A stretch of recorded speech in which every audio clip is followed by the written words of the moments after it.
Que veux-tu que je fasse pour toi? C'est que tu n'as pas compris, c'est que tout ce monde qui accompagnait Jésus, personne n'avait droit à une audience privée. Personne n'a parlé avec Jésus face à face. Mais l'aveugle, la personne qu'on reconnaît, la personne qu'on interdisait même de dire, c'est la seule personne qui a pu s'entretenir avec Jésus face à face. Et quel genre d'entretien? Quand les créateurs des cieux et de la terre te demandent que veux-tu que je fasse, c'est que tout n'a pas porté. Vous pouvez demander l'argent, vous pouvez demander les mariages, vous pouvez tout demander. Mais il savait que c'est la vision qu'il comptait pour sa vie. Le fait de voir, il aura la lumière. Parce que Jésus peut aussi lui donner une femme, il ne va pas voir. Parce qu'il a demandé une femme, il va seulement toucher, mais il ne voit pas. Mais il dit je veux voir. Parce qu'il y a des choses qui vont arriver dans ma vie. Je dois moi-même le voir. J'ai vu une personne qui verra clair. Mais tout cela était poussé par un cri. J'ai dit, si tu sais crier, il y a des choses qui vont arriver dans ta vie. Non, donne-moi un amen pour ça. Parce qu'il savait crier. Aujourd'hui, je vais juste introduire pour t'aider ici. La Bible dit, Jésus à la croix, vers la 9e heure, il pousse à cri. Selon notre calendrier ou horloge, c'est à 15 heures. Donc il y a eu 3 heures. De midi jusqu'à 15 heures avec les ténèbres. Et Jésus pousse un cri. Il crie Eli lama sabachthani. Un cri de douleur, un cri de ses entrailles. La Bible dit cela signifie mon Dieu, pourquoi m'as-tu abandonné? Et si tu lis très bien la Bible, Jésus n'appelait jamais son Père Dieu. Il appelait toujours mon Père, qui est votre Père. Mais arrive à un certain moment, il dit mon Dieu. Or, ceux qui avaient seulement croix, ou ceux qui l'appelaient Dieu, c'était les gens de la Sainte Alliance. Ok? Parce que quand Jésus prépare la nouvelle alliance, prépare déjà les apôtres pour leur dire, quand vous priez ceci, notre Père. Amen. Le droit d'appeler Dieu notre Père est venu par la nouvelle alliance. Mais ici, une fois, dans les évangiles, Jésus dit mon Dieu. Là, il dira à ses disciples que je veux maintenant auprès de votre Dieu qui est aussi mon Dieu. Ok? Et puis à la deuxième fois, il dira mon Dieu, pourquoi m'as-tu abandonné? Mais quand Jésus dit mon Dieu, Jésus s'identifie seulement à l'humanité pécheresse.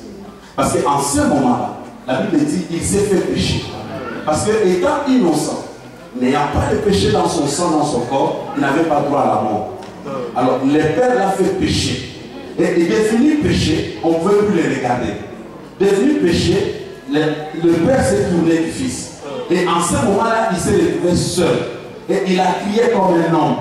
Et il a dit, mon Dieu, pourquoi m'as-tu abandonné? Mais ce n'est pas ça encore mon problème. Mon problème, c'est assez difficile. Quand Jésus crie, il crie dans leur patois, dans leur langue maternelle. Il est en Jérusalem.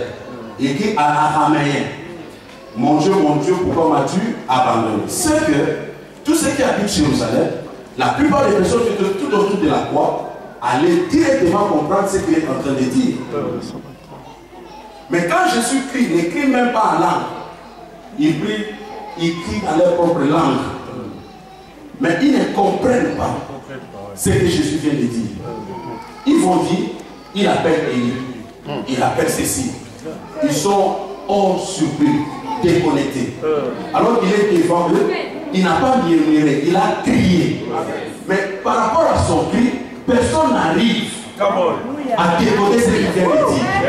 Je voulais dire à une personne, quand tu es dans tes problèmes et difficultés, parfois tu n'as pas le temps de prier. Parfois tu n'as pas le temps de faire quelque chose. Tu peux seulement dire, tu peux pousser seulement un cri. Mais ce cri-là, même ton voisin aura difficulté à l'interpréter. C'est seulement toi et ton Dieu. J'ai dit à une personne, il crie dans leur langue, mon Dieu, pourquoi m'as-tu abandonné? Mais les gens qui écoutent, qui parlent araméen depuis leur naissance, n'arrivent pas à interpréter. C'est pour cela, prépare-toi mon frère, ma soeur. Dans la suite du temps, quelque chose va se passer dans ton cœur. Toi-même, tu vas pousser un cri. Mais ce cri-là, personne n'arrivera à l'interpréter. Personne ne comprendra même pourquoi tu cries. Il y a déjà même pendant la nuit, se lève, il voit sa position. Mais il se dit que je ne peux pas rester dans cette position. La rentrée arrive. Tu vas seulement pousser un cri. Je ne sais pas quel cri tu vas pousser. Quelqu'un va venir pour dire, mais il y a un problème. Est-ce que tu es possédé? Non, il n'y a pas de problème de possession ici. Mais je suis en train de me défouler. Je suis en train de pousser un cri que mon Dieu m'écoute. Et je sais que quand tu t'écoutes, tu n'as pas besoin que ton voisin interprète ton cri. Tu n'as pas besoin que les autres comprennent ce que tu es en train de subir. Mais tu es seul. Amen. Une fois, à Turin, comme je suis encore dans une salle, par la nouvelle autre, j'ai invité un pasteur, un apôtre qui parlait de Jésus, qui parlait de la foi. Il était profond dans la présentation de Christ. Et il disait tout simplement que Jésus a porté notre malédiction à la croix, tout cela, et Jésus a porté nos maladies. Il y a eu un frère italien qui venait et qui avait toujours ses béquilles. On ne l'avait pas imposé les mains. Juste par la parole qu'il écoutait. Nous étions devant, mais on a écouté, on a entendu un cri. Ah! Et on ne comprenait pas qu'est-ce qui s'est passé. Or, le Messie lui-même a compris que tout ce qu'on est en train de dire, ce n'est pas au bénéfice d'une autre personne.